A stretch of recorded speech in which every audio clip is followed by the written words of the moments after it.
Welcome to Strength Month. I am chatting with Marieke Steen. Marieke, tell us what you do and who you are.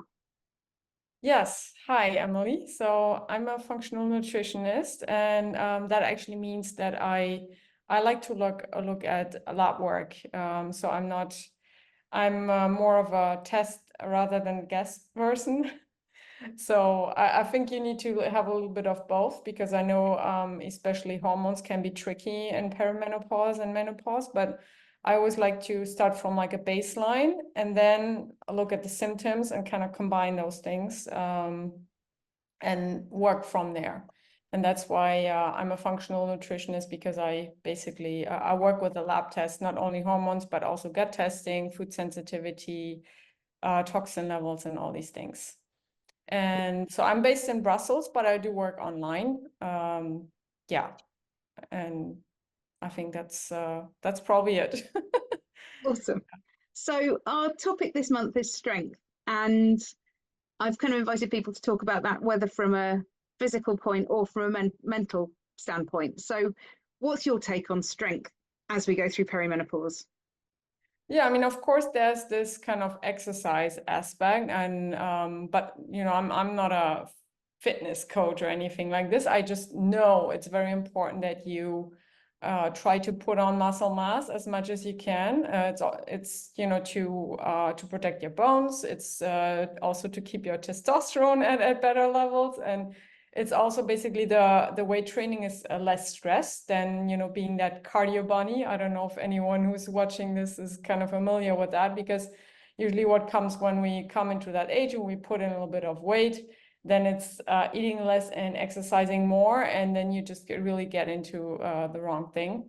But yeah, but basically strength is all about building muscle and lifting weights as a woman. And I think many women are a little bit scared about that because they don't want to look like bodybuilders. But then I think really if you consider how much weight you actually have to push and how many supplements or extra stuff you would actually have to take to really put on that much. I mean, it's actually pretty hard to put on muscle. So I don't think anyone should be scared about blowing up like a balloon, but rather actually first try it and see. And I always also recommend to just start low. If you're somebody who's never lifted a weight in your life, then you just start with trying to do some push-ups, and maybe it's just one in the beginning, and then you do another one every day.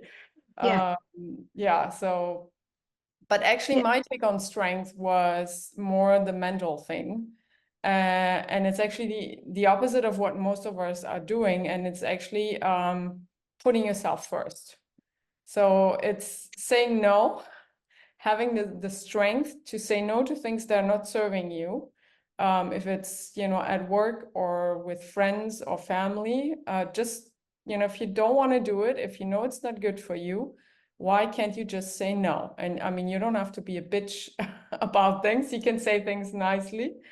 But yeah, I think it's important that actually this is really the age where we have to set our boundaries. And I see it's also in clients, these kind of things can actually lead to very high stress levels, because you just continue doing things that are making you angry, that are making you not feel good, that rob your sleep at night. Or so it's basically kind of eating up from the inside.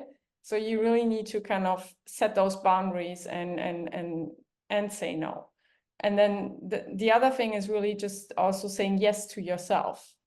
And that's something that I see is very, very hard for many women who are just, so used to running after the kids. And then, I mean, I have clients who say, oh, I'm doing all that for my kids, but yeah, I don't actually know why I can't, when they're preparing like a healthy lunch for their kids, I said, why can't you just put on a third kind of box and, throw in a little bit of lunch for yourself? And they just have even literally never thought about it.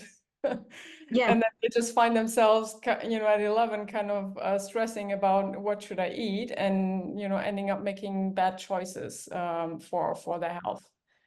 And so, I mean, this was just, one little example that I just had in mind from, a client meeting last week. But it's just really, really hard, I see, for many women to, I think there's also this feeling guilty. And it's also actually this kind of pattern of having been in this role for such a long time, of just, putting everyone else first and thinking about the family and the kids and everyone else first, and then actually usually just being too tired for, doing anything nice for yourself. So I like, actually, also for my clients, I like to add, like, to their to-do list, do something nice for yourself. But that's even, sometimes women don't even know, what could I do, what's nice. So it's sometimes really actually something really new. And I think that requires a lot of strength, to actually make that shift in patterns and make that shift in mindset, and also, leaving behind that guilt of, being selfish, let's say. Yeah, I hate it when the selfish word is bandied around. It's like, no, you're not being selfish. You're just looking after yourself. That's okay to do. And as you say, so many women, certainly by the time they get to kind of their 40s and 50s, they've spent years putting everybody else first, at home, at work, everywhere. And yeah, there is such a lot of strength in learning how to say no and how to set boundaries, isn't there? Yeah, I totally agree. Yeah, I actually wanted to add something to what you just said, but I lost my train of thought. Yeah, so I know it's very difficult, and but yeah, it's definitely something that every woman should have on her mind, and should be putting on her to-do list. Yeah. And yeah, and maybe also getting help, talking with friends, or somebody else who can, if you're not working with a coach, you can also, ask other people to give you a little bit of perspective. And yeah, about this kind of feeling guilty thing, there's also things that I like to use, like EFT, emotional freedom technique. Also breath work is actually something that can help you release those kind of patterns, so that you can free yourself from them. Yeah, and I think if we can just remove the guilt, imagine that. Yeah. Now it comes back what I wanted to say. It's basically, I also always look at it like, if you're not taking care of yourself, you're not feeling well. So if you're not feeling well, you're also not the best version that you want to be for, being in a good mood and being fit and doing activities with your kids, and not be annoyed with them, yell at them, or, snap at your husband.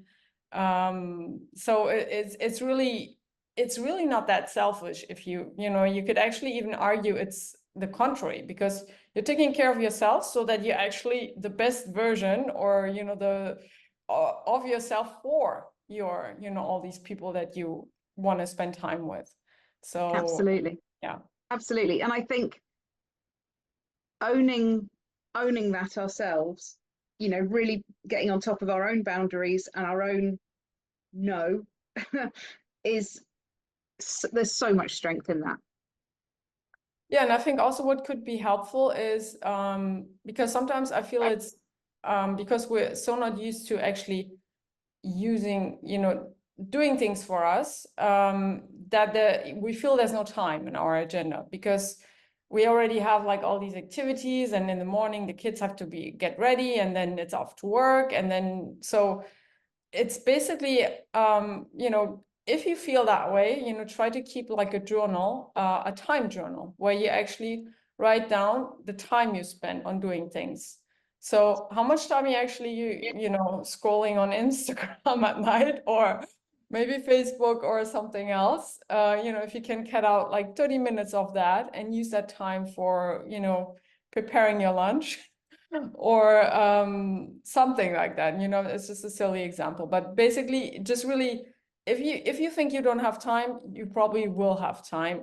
So it's really then about a matter of, you know, looking at how much time you spend on things and how much does it actually take, you know, to prepare a lunch, or to, you know, to do like a little walk maybe, you know, like you could just literally do a 15-minute walk after dinner, get some fresh air, you know, best is if you have a dog, you have to go outside, but